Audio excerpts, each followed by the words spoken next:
The voice is back. And this is a message now for ladies and men who carry diseases which they know of and still continue to have sexual intercourse with others. Whether wanting to pass it on to them, wanting not to pass it on to them, assuming to be in love with them, or whichever have you. When you have a disease, ladies and gentlemen, you need to take big actions in taking care of yourself.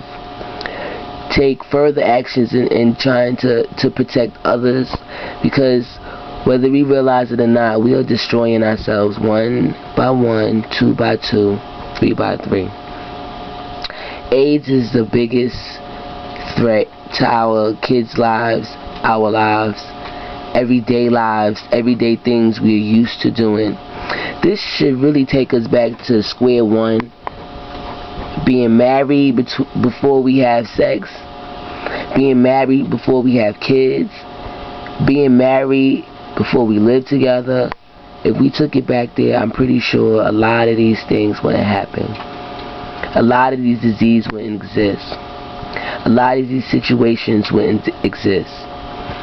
This is a message that I think everybody should take heed to, both females and male, ones who don't have diseases that should look out, take notes, look for signs, stop just jumping into bed with people and not knowing their last name, not knowing what they're about, not knowing where they live, not knowing what's going on with them when you leave them, not caring. We have a whole lot of work to do, people, and it starts with yourself. So I'm going to end this message with saying to those who do have these diseases, think about your child. Think about if the shoe was on the other foot. Just think about somebody else's life, since yours is obviously on a limb, but it's not over. You can fix things in your life, live better with the disease, whatever it could be. It doesn't have to be AIDS. It could be cirrhosis. It could be hepatitis A, B, or C. It could be alcoholism. It could be crackheadism. It could be all of that. You know, whatever it is that you're dealing with, whatever disease that you're troubled with, it could be bipolar disease, it could be schizophrenic, it could be anything. Whatever you're dealing with, get help for yourself. Tell the people around you that most care about you. You don't have to tell everybody your business. You can tell one person. Somebody needs to know, though. Somebody needs to know what you're going through. Somebody needs to know if you're not feeling up, if you're not feeling up to anything, you don't want to do anything. Why? Because people do care, and people will show affection.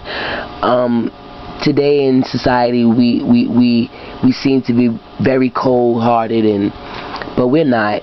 We're good people. We're God-like people. I know some of us can be that way, and if some of us can be that way, we can make a big change. So for those who have diseases, don't think of your life as over.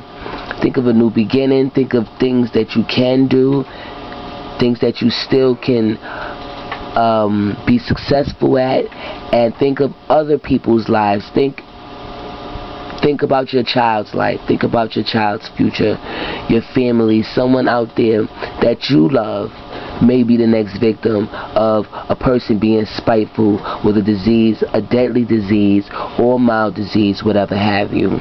Ladies and gentlemen, good evening. Have a great week, and I'll be speaking to you soon. This is The Voice.